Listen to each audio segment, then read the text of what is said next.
Le président de la République reçoit une délégation de haut niveau de la fondation chinoise GX, conduite par le président du comité national de la conférence consultative politique du peuple chinois.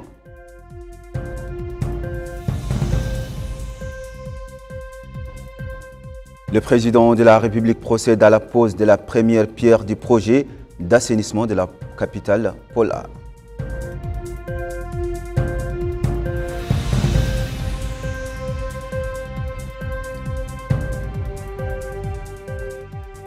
La ville de Chinguitti continue de vivre au rythme des activités culturelles, artistiques et sportives de la 13e édition du Festival des cités du patrimoine.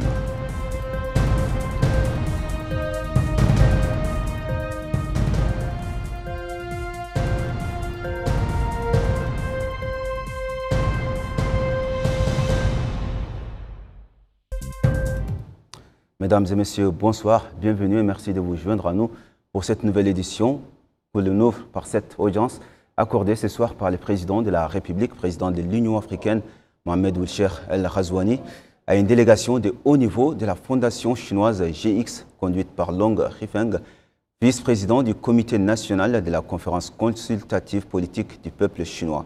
L'entrevue a porté sur les relations étroites entre notre pays et la République populaire de Chine, les moyens de développer ces relations de coopération pour atteindre les objectifs souhaités.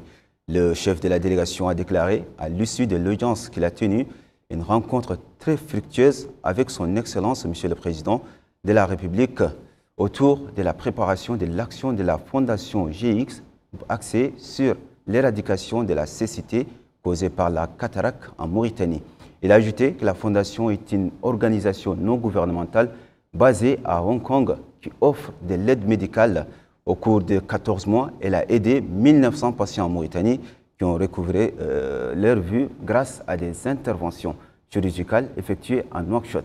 Maintenant, nous allons accomplir le programme de la première étape et nous cherchons le possible de continuer ce travail pour la deuxième étape, a-t-il dit.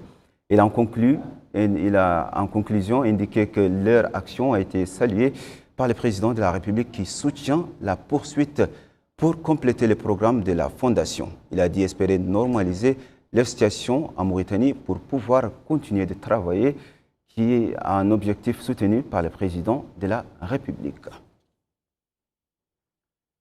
Je vous disais dans le titre, le président de la République a supervisé ce soir à Nouakchott le coup d'envoi des travaux du projet d'assainissement de la ville de Nouakchott, Pôle-A, qui couvrira les Moukata de Tavrazena, Ksara, Sepra, et certaines zones de Teyari Telmina. Un projet d'envergure doté d'une station de traitement d'une capacité de 19 000 m3 jour, susceptible d'être augmenté à 33 000 m3 par jour. Bokar Bailava revient sur le temps fort de cette cérémonie et sur les caractéristiques techniques du projet. La ville de Nouakchott disposera désormais d'un réseau d'assainissement à la hauteur des aspirations des habitants. Illustration, c'est cette pose de la première pierre effectué par le président de la République, M. Mohamed Ould Cheikh El Ghazouani. Sur place, il a été édifié sur les différents composants du projet d'assainissement. Le pôle A couvrira une partie de Moukata Delmina, Sepra Tavrazena Nixar et certaines parties de Teyaret. Après les explications, place aux allocutions.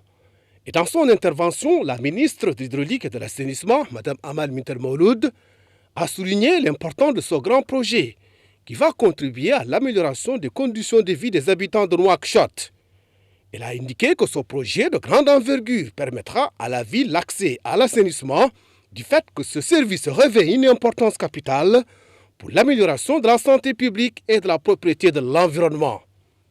Autre allocution, c'est celle prononcée par la présidente de la région de Nouakchott, Mme Fatimetou Binta Abdelmalik, qui a déclaré que la ville de Nouakchott disposera désormais d'un réseau d'assainissement complet et intégré, rappelant les efforts déployés par la région de Nouakchott à accompagner l'État dans ses programmes d'amélioration des conditions de vie des habitants de la ville, notamment dans le domaine de l'assainissement. À son tour, le maire de la commune de Tavrazena, Taleb Ould Mahajoub, a salué la mise en œuvre de cet important projet qui permettra de manière durable et efficace de traiter les eaux pluviales et les eaux usées issues d'activités ménagères et industrielles. Ce projet d'assainissement de grande envergure se décline en deux grandes composantes, réseau des eaux usées et réseau eau pluviale. Le projet d'assainissement de la ville de Nouakchott vient après l'engagement de son Excellence, Monsieur le Président de la République, Monsieur Mohamed El-Cheikh El-Ghazouani, qui s'est engagé à réaliser un projet d'assainissement de la ville de Nouakchott avec ces deux composantes, l'assainissement des eaux usées et l'assainissement des eaux pluviales. C'est un projet que, alhamdoulilah, pour la première fois de l'histoire de notre pays, que le gouvernement finance un projet à hauteur de 177 millions de dollars pour une durée de 45 mois. Donc ce projet, il est indéniablement important pour la santé publique de la population de Nouakchott. Donc il a une durée de 45 mois avec un montant de 177 millions de dollars. Il sera réalisé, Inch'Allah, dans les règles de l'art, c'est-à-dire qu'on a là où on est tout de suite. Donc c'est l'emplacement de la future station d'épuration qui va un peu avec un process très développé, donc épurer l'eau épurée pour l'utilisation à des fins agricoles, etc. Donc c'est un projet structurant qui est très très important pour notre capitale et pour la population de Nouakchott. Et c'est grâce, alhamdoulilah, à l'engagement de son Excellence, Monsieur le Président de la République. A noter que l'Office national de l'assainissement ONAS s'attellera à construire des réseaux d'assainissement dans toutes les vilayas du pays. Le ministre de l'Élevage a inauguré aujourd'hui dans la localité des Cham, relevant de l'arrondissement de Dar el-Barka, un centre pilote pour l'élevage des petits ruminants. L'édification de ce centre s'inscrit dans le cadre des efforts du département visant à développer l'élevage et accroître son rendement dans cette partie du pays. Mohamed Khattat. C'est un centre pilote de développement des techniques d'élevage de petits ruminants qui est inauguré dans le cadre de la concrétisation des pôles de l'approche intégrée du développement du secteur de l'élevage. L'occasion pour le ministre de l'Élevage, M. Mokhtar Ould-Ghagui, de préciser que l'ambition de ce centre pilote est d'être l'un des trois plus importants leviers scientifiques et techniques dans l'amélioration et la valorisation de nos ressources animales, sachant qu'il vient s'ajouter à la ferme de Dini pour l'amélioration des espèces bovines et celui de Riyad pour l'élevage des chameaux, alors que lui est dédié aux petits ruminants, en accueillant une première vague de chèvres triées sur le volet qui sera suivie d'autres pour atteindre les 400 têtes de cette espèce locale. Un programme, dit-il, intégré sera appliqué pour en augmenter la productivité et son amélioration génétique pour être plus nombreuse. Le maire de Dar el-Barka s'est félicité quant à lui de cette inauguration du centre pilote de développement des techniques d'élevage des petits ruminants, soulignant qu'il ne peut que rappeler à cette occasion l'inauguration par le président de la République des projets agricoles le 25 novembre dernier, parce que ces deux réalisations, dit-il, ne manqueront pas d'élever le niveau économique et social des populations, en plus de lutter contre la migration des jeunes vers les villes. Le président de la Fédération des éleveurs a salué à son tour la réalisation de ce centre et le rôle qu'il jouera dans l'augmentation du rendement de l'activité économique dans la zone. Il faut noter que le centre de Cham renferme également une ferme de culture fourragère de 21 hectares, 4 hangars pour les petits ruminants, un laboratoire et une pharmacie vétérinaire, en plus d'autres installations techniques. Plus à l'est, son collègue de l'habitat, de l'urbanisme et de l'aménagement du territoire s'est informé sur l'avancement des travaux de construction du nouvel hôpital d'Ayoun et pris connaissance du réseau routier urbain de la ville de Tintan. Les détails avec Yed Alifal. La première étape de cette visite a été réservée au projet de l'hôpital régional d'Ayoun, où le ministre de l'Habitat, en compagnie d'Iwalid Houad Al-Qarbi, s'est rendu dans les différents chantiers de ce projet, d'une capacité de 80 lits et 6 ailes. À propos de cette visite, le ministre de l'Habitat a déclaré: J'ai visité aujourd'hui l'hôpital régional d'Ayoun, en compagnie de Michel Wali et les autorités régionales. Et comme hier, nous avons aussi visité l'hôpital de Tijikja. Les objectifs par rapport à ces visites, tout d'abord, c'est de voir la régularité, de s'assurer des normes, de discuter aussi bien avec les missions de suivi et les entreprises, des plannings actualisés pour en tout cas respecter les délais. Et ça, ces objectifs, c'est conformément aux instructions que nous avons reçues de son Excellence le Président de la République, M. Mohamed El Ghazouani, et en suivi constant et inlassable du Premier ministre, M. Mokhtar Ndiaye. Cet hôpital, comme celui aussi de Tijikja, sont des hôpitaux évolutifs et constituent réellement des réalisations très concrètes et palpables de son Excellence le Président de la République, M. Mohamed El Ghazouani. Je peux, suite aux visites que nous avons effectuées, je peux rassurer les populations que toutes les dispositions seront prises pour remettre ces hôpitaux dans les bonnes conditions aux populations. Dans une réunion tenue avec les responsables de ce projet, le ministre de l'Habitat a insisté sur le respect des cahiers de charges, la qualité et les délais d'exécution. Le centre de santé d'Ayoun a également été visité par le ministre de l'Habitat. À propos des travaux suspendus, le ministre a déclaré qu'ils vont reprendre très bientôt. En même temps, le ministre s'est rendu dans les rues qui sont traversées par le nouveau réseau routier de 13 km. La visite dans cette ville a été clôturée par réunion avec les responsables de ces projets. Place maintenant au Festival des Cités du Patrimoine à Chinguitti qui bat son plein depuis vendredi au rythme de plusieurs activités culturelles, artistiques et sportives.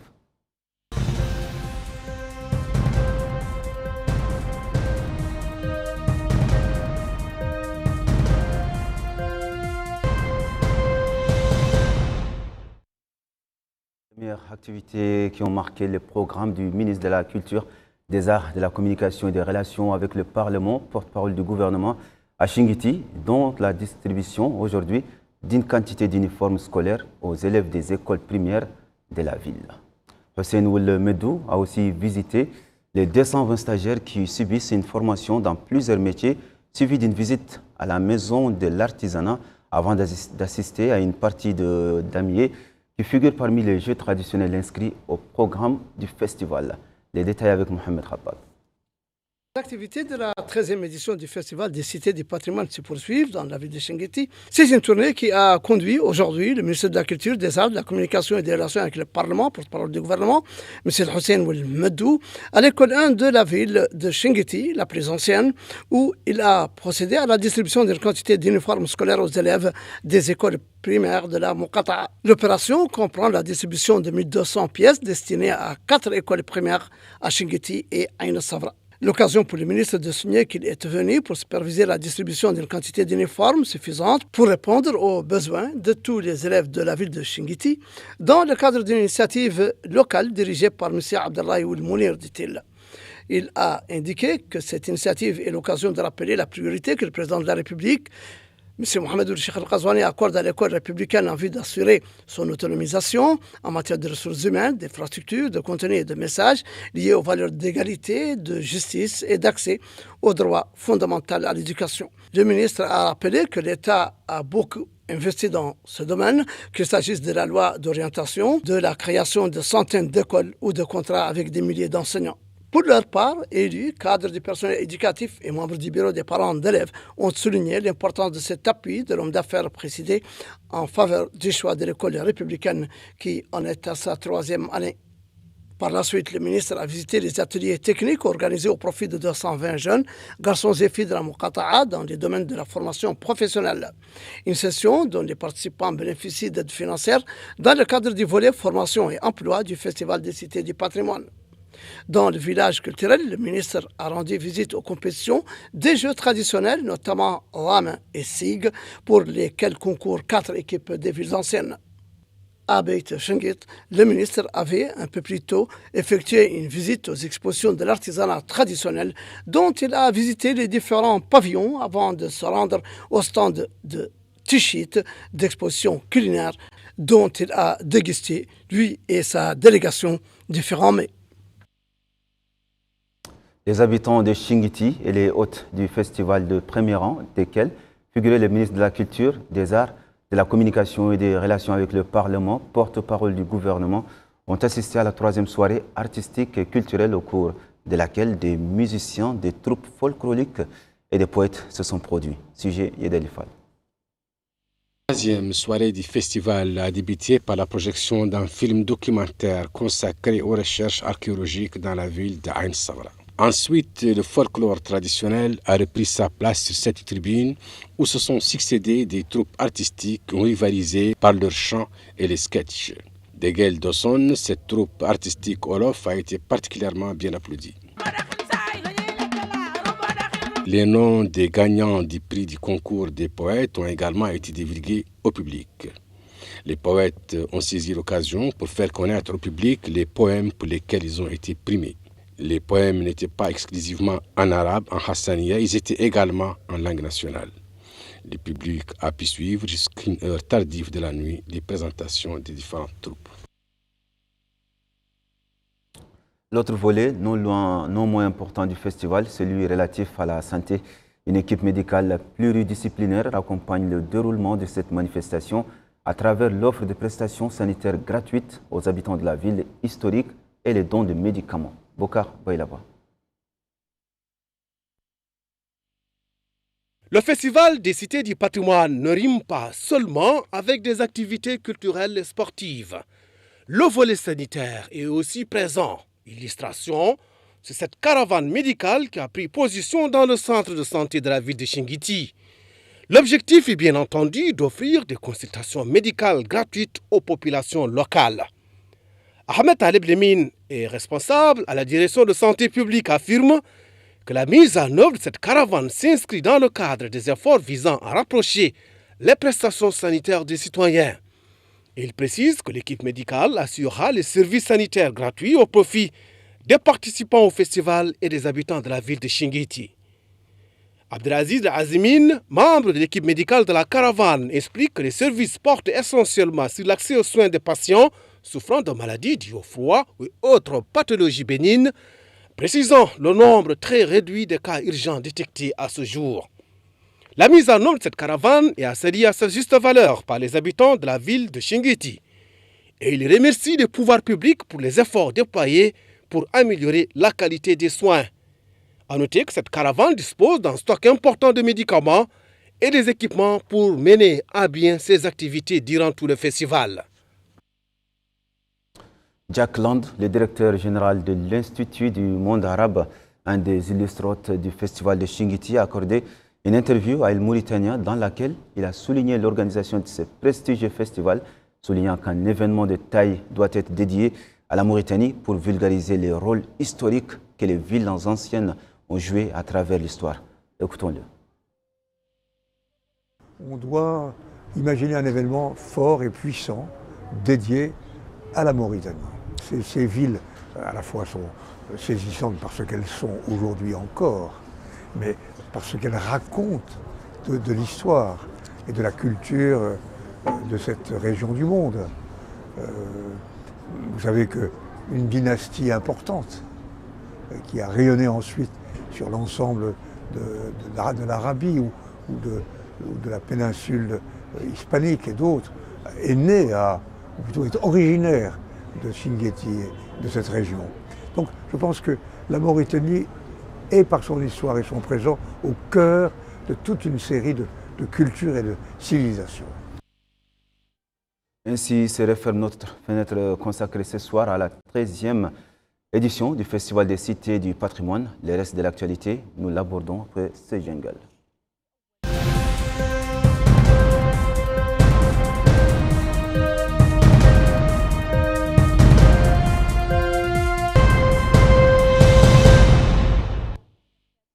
Direction à présent la commune de Diago, dans laquelle le ministre délégué auprès du ministre de l'Intérieur, de la promotion, de la décentralisation et du développement local a inauguré le pôle de la pêche créé dans l'objectif d'améliorer les rendements des ressources halieutiques dans cet arrondissement. Mohamed Rabad.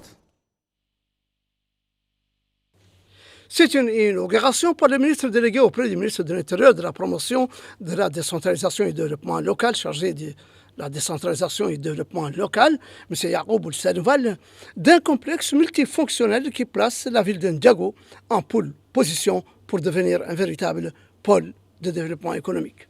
Le complexe financé par BP comprend 33 salles de conservation de produits de pêche, en plus de la rénovation du centre féminin de traitement de poissons. Le directeur du bureau de BP Mauritanie a indiqué à cette occasion que la société a mis en place un programme social en vue de renforcer les domaines de la santé, du développement économique, de l'éveil environnemental, de l'éducation et du développement des talents. Il a ajouté que le complexe est doté d'installations renforcées pour le traitement et la conservation du poisson pour en assurer la bonne qualité et la distribution. Le projet, dit-il, vise à renforcer les capacités des pêcheurs et vendeurs locaux.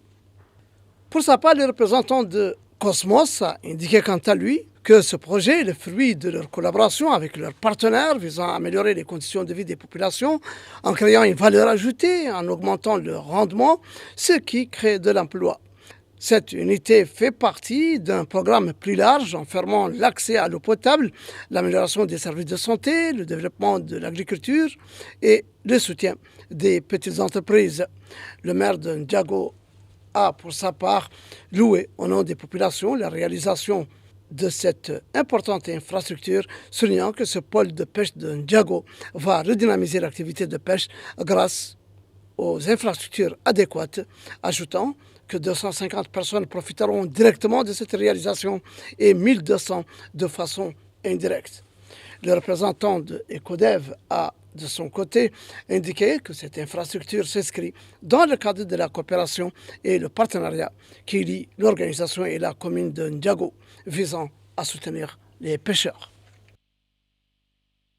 Au volet parlementaire, la Commission des finances de l'Assemblée nationale a planché ce lundi sur le budget de la présidence de la République, du Premier ministère et du ministère de l'économie et des finances au titre de l'année 2025. Au cours de la réunion, le ministre de l'économie et des finances, Sid Ahmed Ouellebou, a fait une présentation détaillée des différents chapitres des budgets respectifs, mettant en exergue les priorités stratégiques et les besoins fondamentaux pour l'année à venir. Les budgets prévisionnels de 3 départements sont répartis ainsi qu'il suit. Plus de 381 millions Ouguiya nouveaux pour la présidence de la République, plus de 887 millions MRU alloués au Premier ministère et plus d'1 milliard 450 millions MRU pour le ministère de l'économie et des finances.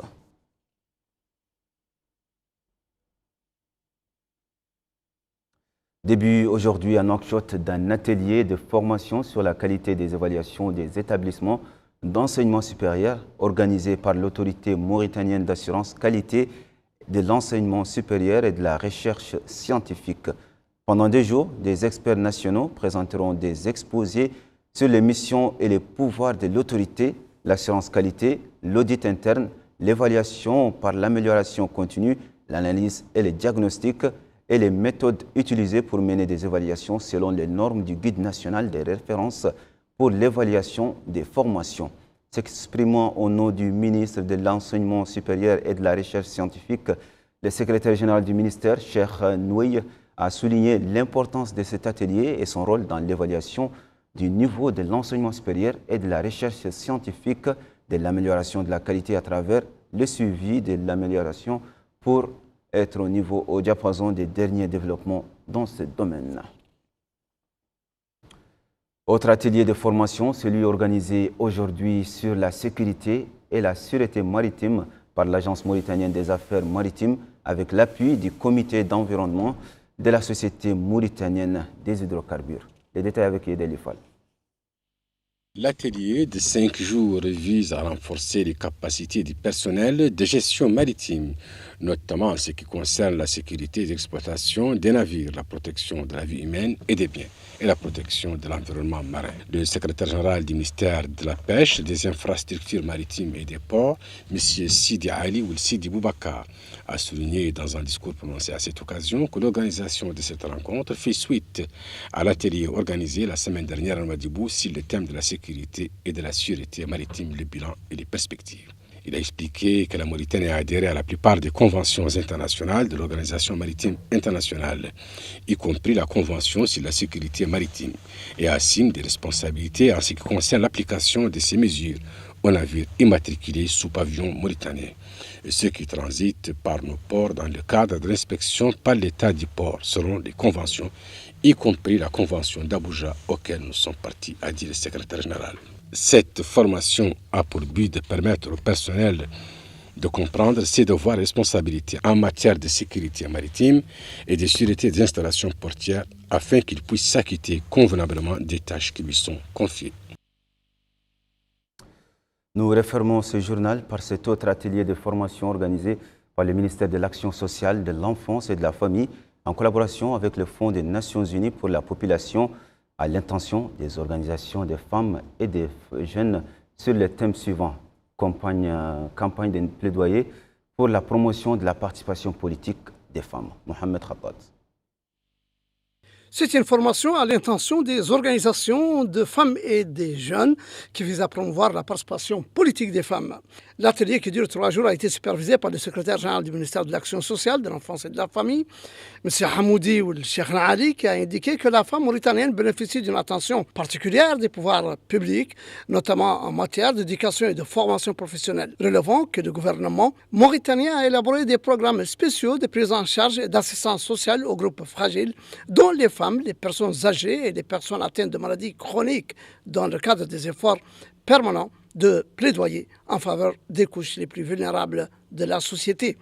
Il a précisé que l'atelier vise à renforcer les capacités des participants à mener et à organiser des campagnes de plaidoyer pour la participation des femmes aux affaires publiques et à œuvrer pour le changement des mentalités et des stéréotypes qui entravent leur participation. Il a remercié au passage les partenaires techniques pour l'appui apporté à son département. Il faut noter que les participants ont suivi des exposés relatifs au plaidoyer et aux mécanismes visant à vulgariser la promotion et l'émancipation des femmes, notamment dans les sphères de décision. Ainsi prend fin cette édition. À présent, les rappels des principaux titres. Le président de la République reçoit une délégation de haut niveau de la fondation chinoise GX, conduite par le président du Comité national de la conférence consultative politique du peuple chinois.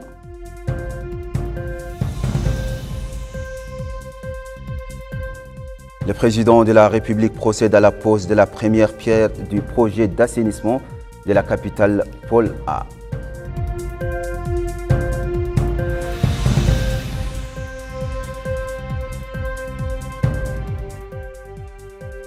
La ville de Chinguitti continue de vivre au rythme des activités culturelles, artistiques et sportives de la 13e édition du Festival des cités du patrimoine.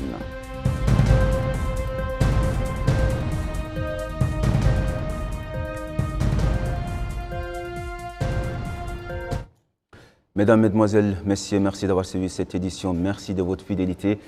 Restez avec nous pour la suite de vos programmes préférés sur El Mauritania. Bonne soirée.